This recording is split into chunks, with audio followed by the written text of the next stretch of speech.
CRP fight club എന്ന എൻ്റെ YouTube ചാനലിലേക്ക് എല്ലാവർക്കും സ്വാഗതം.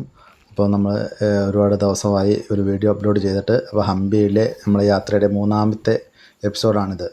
അപ്പോൾ ഇന്ന് ഞാൻ ചെയ്യാൻ പോകുന്ന വീഡിയോ ഹംപിയിലെ ഏറ്റവും പ്രധാനപ്പെട്ട ക്ഷേത്രങ്ങളിലൊന്നായ കൃഷ്ണക്ഷേത്രത്തെക്കുറിച്ചാണ്.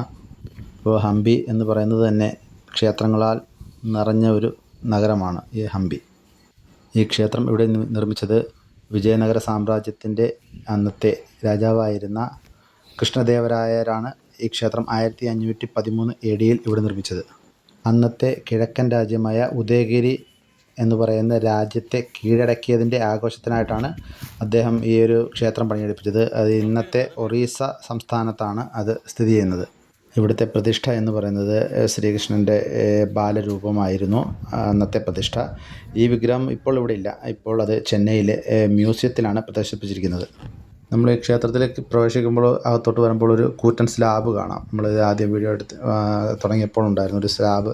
അതിൽ ഈ ഒരു ക്ഷേത്രത്തിൽ നിർമ്മാണത്തെക്കുറിച്ചുള്ളതും ആ ഒരു ക്ഷേത്രം നിർമ്മിക്കാനുണ്ടായ കാരണങ്ങളടങ്ങിയ ഒരു കഥ അത് വിശദമായിട്ട് ആ സ്ലാബിൽ കൊത്തിവെച്ചിട്ടുണ്ട്. ഹംപി സന്ദർശിക്കുന്നവർ തീർച്ചയായും കണ്ടിരിക്കേണ്ട ഒരു സ്ഥലങ്ങളിലൊന്നാണ് ഈ കൃഷ്ണക്ഷേത്രം എന്ന് പറയുന്നത്.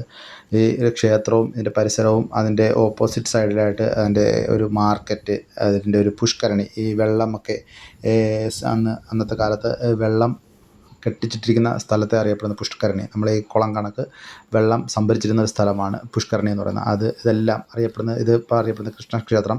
ഇതിൻ്റെ ഓപ്പോസിറ്റ് സൈഡിൽ അറിയപ്പെടുന്നത് കൃഷ്ണ ബസാർ. അതിൻ്റെ തന്നെ സൈഡിലായിട്ട് തന്നെ കൃഷ്ണ പുഷ്കരണിയുണ്ട്. ഇതെല്ലാം ഈ ഒരു ചുറ്റളവിൽ കാണുന്നതാണ്.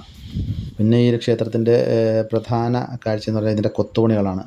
ഇതിൻ്റെ തൂണുകളും ക്ഷേത്ര മണ്ഡപങ്ങളും ഒക്കെയുള്ള ഇതിൻ്റെ എല്ലാവരും കൊത്തുപണി അത് അതിമനോഹരമാണ്. ഇതിൻ്റെ കൊത്തുപണി ചെയ്തിരിക്കുന്നത്. ഇതിൻ്റെ ഒരു മെയിൻ കവാടം കടന്ന് നമ്മൾ ഉള്ളിൽ വരുമ്പോൾ തന്നെ അനേകം ചെറിയ ആരാധനാലയങ്ങൾ, തൂണുകളിലുള്ള ചെറിയ ചെറിയ ഹാളുകൾ മുതലായവ ഇതിനകത്ത് ഈ ഒരു കോമ്പൗണ്ടിൽ തന്നെ ഉണ്ട്. ഈ ഒരു കാണുന്ന ഈ റൈറ്റ് സൈഡിൽ കാണുന്ന ഈ ഒരു സ്തൂപത്തിലാണ് ഇതിൻ്റെ ഫുൾ ഹിസ്റ്ററി അടങ്ങി കൊത്തിവെച്ചിട്ടുള്ളത്. ഈ ഒരു സ്തൂപത്തിലാണ് ഇതിൻ്റെ ഫുൾ ഹിസ്റ്ററി, ഇത് നിർമ്മിക്കാനുണ്ടായ കാരണം അതെല്ലാം അതിൽ വിശദമായിട്ട് കൊത്തിവെച്ചിട്ടുണ്ട്. മലയാള ഭാഷയല്ല, അത് കൊത്തിവെച്ചിട്ടുണ്ട്. അതിനകത്ത് ഫുൾ ഹിസ്റ്ററി അറിയാൻ പറ്റും. അവിടുത്തെ നമ്മൾ ഗൈഡിനെ സമീപിച്ചാൽ നമുക്ക് ഇതിൻ്റെ ഉള്ള ഫുൾ അവർ തന്നെ അതിൻ്റെ ഹിസ്റ്ററിപരമായിട്ട് മൊത്തം കാര്യങ്ങൾ നമുക്ക് പറഞ്ഞു തരും. ഈ ഒരു കോമ്പൗണ്ടിൽ കയറുമ്പോൾ തന്നെ ഇതിൻ്റെ കിഴക്ക് ഭാഗത്തൊരു വലിയൊരു ഗോപുരമുണ്ട്. അതിപ്പം അതിൻ്റെ ചെറിയ ചെറിയ പുനരുദ്ധാരണ പണികളൊക്കെ നടന്നുകൊണ്ടിരിക്കുകയാണ്. അപ്പോൾ ആ ഒരു ഗോപുരത്തിൽ തന്നെ മഹാവിഷ്ണുവിൻ്റെ 10 അവതാരങ്ങളുടെ കൊത്തുപണികൾ ചെയ്തു വെച്ചിട്ടുണ്ട്.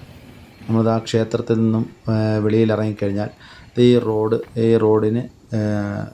റോഡിൽ നിന്ന് കാഴ്ചയാണ്. ഈ റോഡിൻ്റെ ഓപ്പോസിറ്റ് സൈഡിൽ കാണുന്ന അങ്ങോട്ട് നമ്മൾ ഒരു പടവുകളുണ്ട്. ആ പടവ് വഴി അങ്ങോട്ട് ഇറങ്ങാൻ കഴിയും. അപ്പോൾ ഇറങ്ങുമ്പോൾ ഇടത്തെ സൈഡിലും വലത്തെ സൈഡിലും കാണുന്ന ഇതൊക്കെയാണ് ഇതിൻ്റെ ഈ പഴയ മാർക്കറ്റ്. കാലങ്ങൾക്ക് മുമ്പ് ഇവിടെ കച്ചവടം നടന്നിരുന്ന സ്ഥലമാണ്.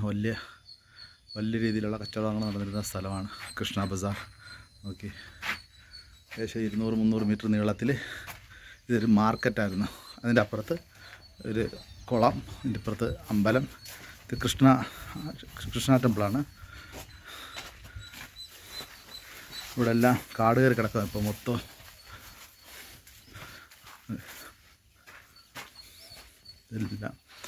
എല്ലാം മാർക്കറ്റായിരുന്നു. എല്ലാം മാർക്കറ്റായിരുന്നു.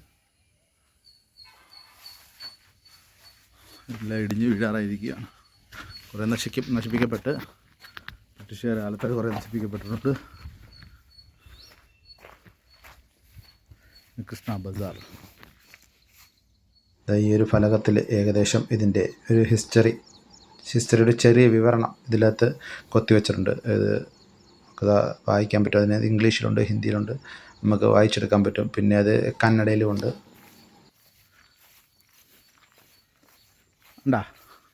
പിന്നെ കൃഷ്ണ ബസാറിൻ്റെ നടുക്കൂടെ നടന്നു കൃഷ്ണ ബസാറിന് അകത്തുകൂടെ ഇങ്ങനെ നമുക്ക് അകത്തോട്ട് പ്രവേശിക്കുമ്പോൾ അതിനകത്ത് കാണുന്ന ഇതാണ് പുഷ്കരണി. ഈ വെള്ളം അന്ന് സംഭരിച്ചിരുന്ന ആ ഒരു കുളം കണക്ക് ഇതിനാണ് അറിയപ്പെട്ടിരുന്നത് പുഷ്കരണി എന്ന്. ഇതിനെ കൃഷ്ണ പുഷ്കരണി എന്നാണ് അറിയപ്പെടുന്നത്.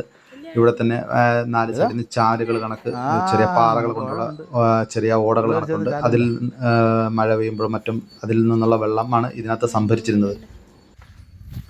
നമ്മൾ ഈ സ്ഥലങ്ങളിലൂടെയൊക്കെ നടക്കുമ്പോൾ നമുക്ക് അന്നത്തെ ആ ഒരു മൈൻഡിൽ നമ്മളിങ്ങനെ ആലോചിച്ച് നോക്കും. നമ്മൾ അന്നത്തെ കാലത്തെ ആ ഒരു സിറ്റുവേഷനൊക്കെ നമ്മളെ മനസ്സിൽ നമ്മൾ സാങ്കല്പികമായിട്ട് ചിന്തിച്ച് നോക്കും. അപ്പോൾ ഒരു മോഹം തോന്നി, ഇറങ്ങി ഒന്ന് കൈ മുഖം ഒന്ന് കഴുകണമെന്ന് തോന്നി. അങ്ങനെ കെട്ടിക്കിടക്കുന്ന വെള്ളത്തിൽ നമ്മളത് ചെയ്യാൻ പാടില്ല. അത് നമുക്കറിയാമല്ലോ, ഇപ്പോൾ അനേകം ഈ മസ്തിഷ്ക രോഗങ്ങളൊക്കെ ഈ വെള്ളത്തിലൂടെ പകരുന്നുവെന്ന് കേട്ടിട്ടുണ്ട്. അപ്പോൾ അത് ആരും ചെയ്യാതിരിക്കുക. ഇത് ജസ്റ്റ് നമ്മൾ കൗതുകം കൊണ്ട് നമ്മൾ ചെയ്തതാണ്. അന്നത്തെ കാലത്ത് ഈ ഒരു ബസാറിന് ഏകദേശം 1/2 കിലോമീറ്ററോളം നീളവും 50 മീറ്ററോളം വീതിയും ഉണ്ടായിരുന്നു എന്നാണ് പറയുന്നത്.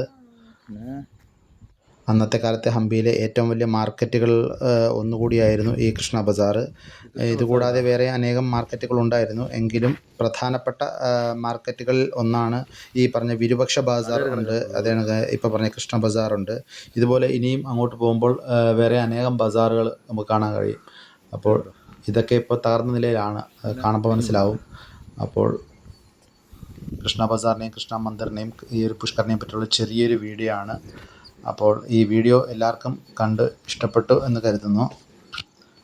അപ്പോൾ നമ്മൾ ഹംപിയുടെ അടുത്തൊരു എപ്പിസോഡുമായിട്ട് വരുന്നതുവരെ എല്ലാവർക്കും നന്ദി, നമസ്കാരം, ജയ് ഹിന്ദ്.